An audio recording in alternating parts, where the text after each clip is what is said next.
Hey, what's up? Welcome back to another episode of the Fantasy Fellow Show. My name's Kyle. In this video, super excited. We're looking at wide receiver Drake London, USC, potential first receiver off the board. I think he could be the best receiver in this class. Well, I'm going to show you guys a bunch of things that I've been looking at in this video. We'll also pop open some game tape. We'll look at his Notre Dame game tape where he racked up 15 catches for 171 yards.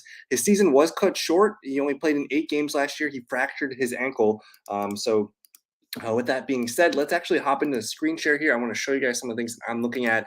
USC had their pro day a week ago, and Drake London was not able to participate just yet. He's holding his own pro day by himself on April 5th. So we have that to look forward to. But again, he fractured his ankle last Halloween, was not able to do any work at the combine, but he's been kind of talked up, and man, he was putting on a massive season. So here's the thing I wanted to read. Despite getting hurt in the 8th game of the season, London still racked up 88 catches for 1,084 yards and 7 touchdowns. He had 19 contested catches, which was 6 more than any wide receiver through week 12. It was the worst year in USC football history and a horrible offensive scheme that led to major coaching staff changes. London somehow was still the runaway Bolitnikoff Award favorite before his injury, despite the awful situation around him, and he still won Pac-12 Offensive Player of the Year. Draft him and prepare to be amazed. So I'm super excited, and they're saying that this might be the best USC wide receiver that they've ever had. So we'll look at a lot of things here. First off, I just wanted to say 6'5", 210, so big frame, and we'll look at some of the game tape. But he plays not like a typical 6'5", 210 guy. He's kind of got. I mean, if we'll watch the tape here, but he has a wiggle. He has some finesse to his game. It's like a Mike Evans type body, but he can kind of play like a Keenan Allen type receiver. And look at some of these game logs that this man had. So the last game of the year against Arizona, 9 for 81 and 2 scores. The Notre Dame game, which we'll open up in a second, 15 for 171. Utah, 16 for 162 and a touchdown. Colorado, 9 for 130 and a touchdown.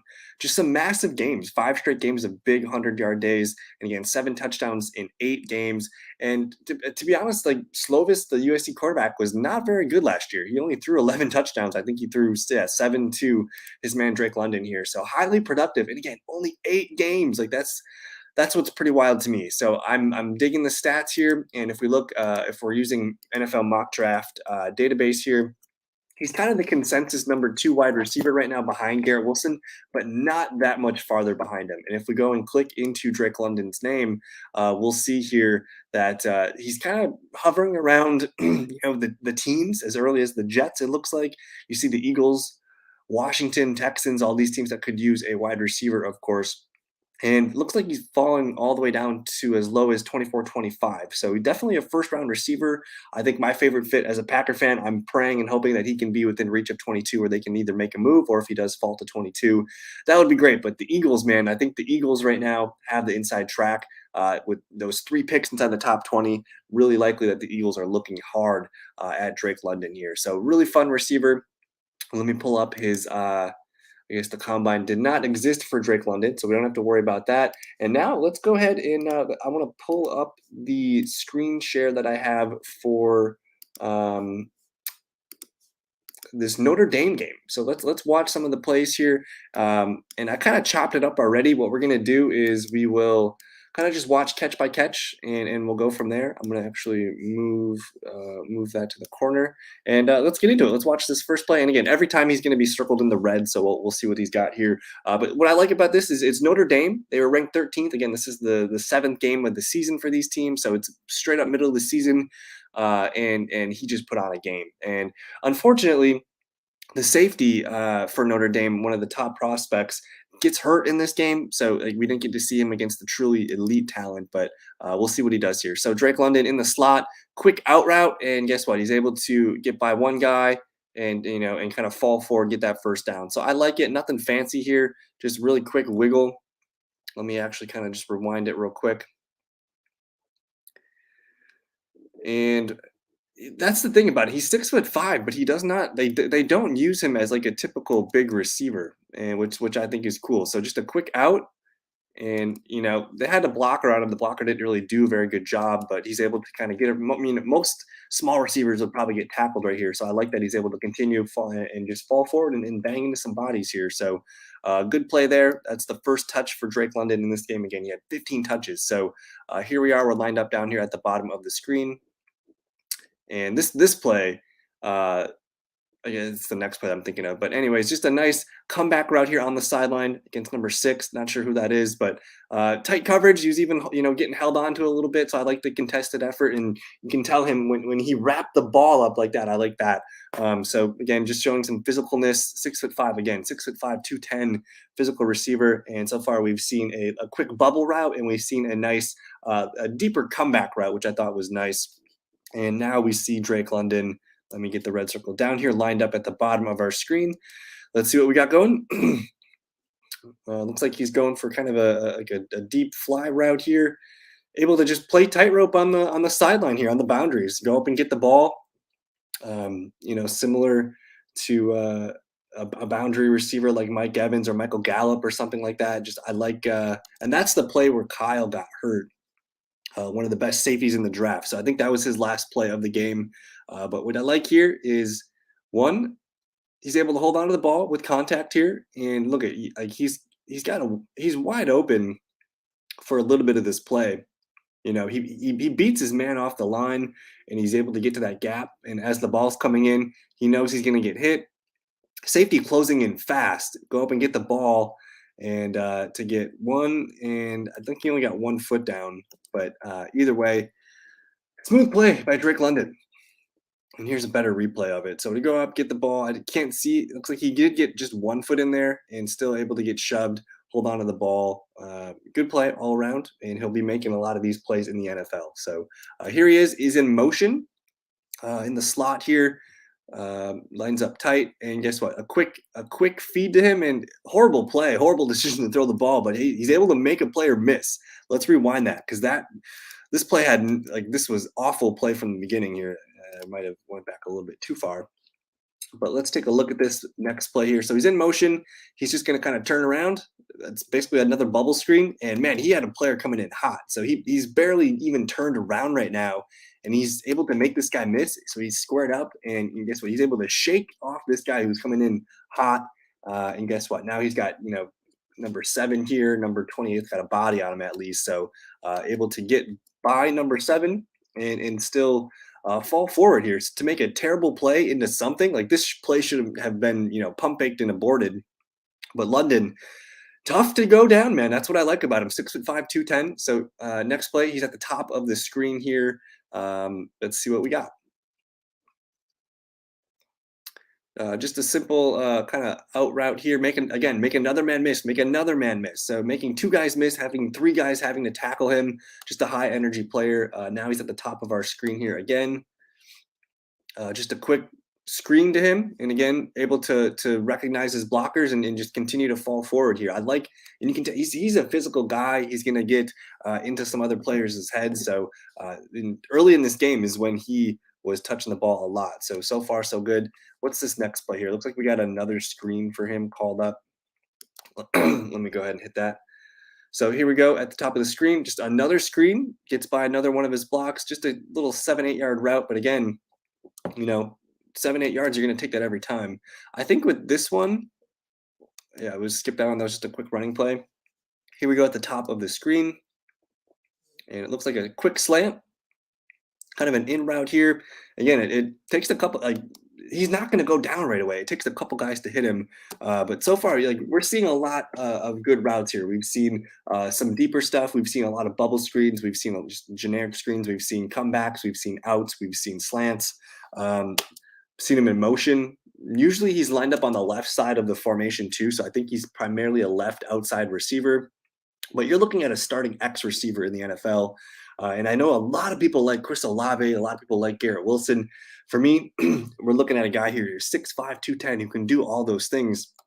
And he's going to be a guy that can, be leaned on for 8-10 catches a game. So I like what I'm getting from Drake London, a little bit more physical, I think, than the other 2 guys. So it's kind of like a pick your poison. Do you want finesse, or do you want kind of a more durable bull in a way? So I like Drake London here. At the top of the screen here, it looks like we're in the red zone. I don't think this is a completion, but I like the attention here. Able to turn around, and it was just kind of an off throw. Nothing too crazy there, but he could have came down with a touchdown. Here we're lined up tight. I think this is a blocking play that I highlighted. So he's up here, and I just there's good effort. He's good square block, So he's gonna give effort on running plays, which I like. So he held his own, just got kind of ran up behind by the running back. At the top of the screen here, let's see what we got. I think this is a deeper play for him. Kind of just does like a little curl route, actually, and just sits down and gets the first down. Again, it takes a couple guys to take him down. Here's Drake London at the bottom of the screen. And again, he usually lines up at the quarterback's left. So it looks like it just kind of this play was not to him, but I just wanted to show like he was open on this play. So this was going to be like a shallow crossing route. So here he's running in maybe about a 5-yard crosser, and look, he would have been room to run if the quarterback would have just slid up in the pocket and just looked for London here. So I just wanted to highlight that. Here we go. We have him in the slot again, lined up in the left, but he can be bounced around from slot to the outside. What do we got here? Just another one of those quick bubble routes, and here he kind of gets into some junk.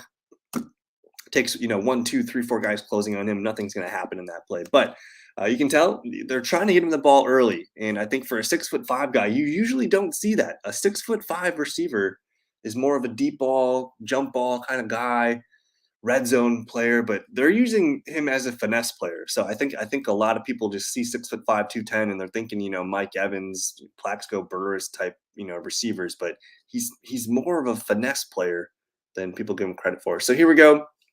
Just kind of basically a screen. He had some blockers. He had to run. Nice catch too. I mean, this was a terrible throw. You look at where where he was standing. So Drake London just standing there, and Slovis is just going to whip it, basically 3-4 yards ahead of him, and he had to kind of react to it. So I like the reaction. And then here we go. We're going to make him miss and continue forward. Good play here by Drake London.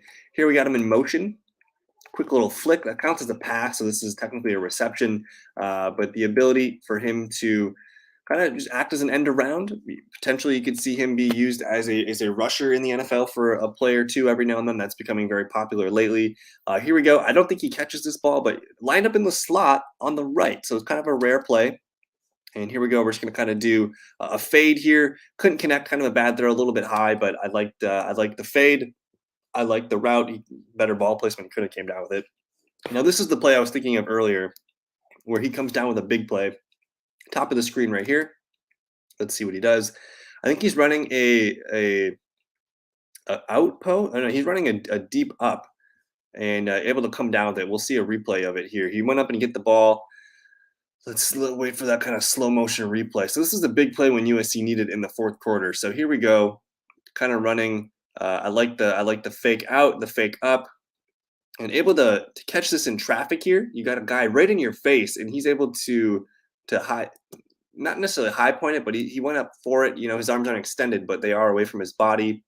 And then bam, they get harassed right there. The guy's got his arm through his arms too. So the fact that he's able to hold on to this really strong catch and then landing straight on the back and able to roll and hold on to it. So I love the toughness here and roll for a little bit. So huge play for USC to get them back in the game.